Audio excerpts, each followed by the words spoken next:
হিন্দু বাড়িতে হিন্দু হোটেলে খানা খাওয়া জায়েজ আছে কিনা, এই প্রশ্ন অনেক ভাই বোনরা করেন।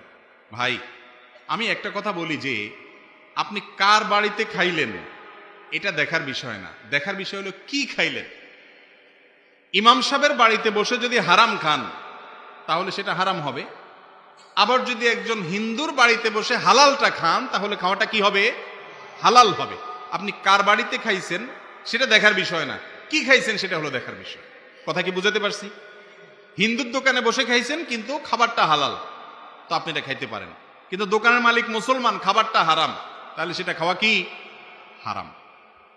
এখন কথা হলো যে যদি কোনো অন্য ধর্মের ভাই খাবারের ভিতরে কোনো হারাম মিশায় থাকেন আপনি জানেন, বা জোরালোর সম্ভাবনা থাকে, তাহলে সেটা আপনার জন্য খাওয়া যায় না। আর এরকম যদি সম্ভাবনা থাকে আপনি খেতে পারেন, খাওয়াটা আপনার জন্য হারাম না। নবী করিম সাল্লাল্লাহু আলাইহি সাল্লাম অমুসলমানের বাড়িতে খেয়েছেন। আমরা মনে করি আমাদের সমাজে হিন্দু বা অন্য ধর্মের যারা আছে তাদের সাথে বোধহয় আমাদের কোনো কথাবার্তা বললেও মনে গুনাহ হবে না। ভাই, ইসলাম আমাদেরকে এটা বলে নেই।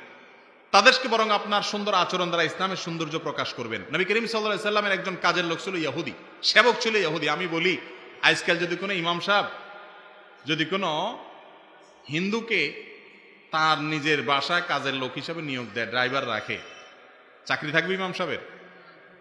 অথচ আমার নবী করিম সাল্লাল্লাহু আলাইহি সাল্লামের কাজের লোক সেবক হিসেবে একজন ইহুদিকে নিয়োগ দিয়েছে, এবং সে যখন অসুস্থ হয়েছে তিনি তার বাড়িতে দেখতে গেছেন। তাহলে বোঝা গেছে অমুসলমানরা তাদেরকে সেবা করতে যাওয়া, খেদমত করা, উপকার করা, তাদের বাড়িতে যদি দাওয়াত দেয় আপনি খেতে পারেন। তবে হ্যাঁ, অন্তরের অন্তঃস্থল থেকে যদি আপনি বন্ধুরূপে গ্রহণ করেন এবং মনে করেন না আমরাই তো, কোনো ভেদাভেদ নাই, এবং আল্লাহর শানে যে বৈরিতা বন্ধুতা সেটা যদি আপনার মধ্যে না থাকে তাহলে ঈমান নিয়ে টানাটানি হবে, সেটা ভিন্ন জিনিস। বাকি সামাজিক সম্প্রীতি বজায় রাখা, একসাথে সুখ শান্তিতে বসবাস করার জন্য একে অন্যের উপকার করা, পাশাপাশি দাঁড়ানো, এটা দোষ নাই, বরং এটা নির্দেশ আল্লাহ করেছেন। নির্দেশ করেছেন বলতে ন্যায়নিষ্ঠ আচরণ করতে আল্লাহ নির্দেশ করেছেন। লা ইয়ানহাকুমুল্লাহু আনিল লাযিনা লাম ইউকাতিলুকুম ফিদ দীন, এই আয়াতের মধ্যে আল্লাহ বলেছেন। অতএব হিন্দুদের বাড়িতে খাওয়া অথবা তাদেরকে ডেকে দাওয়াত দিয়ে আপনার বাসায় খাওয়াতে পারেন, কিন্তু সেটা ওই যে আপনি তাকে সদিকুন হামিমের পর্যায়ে রাখবেন না, এ হলো মূল বিষয়।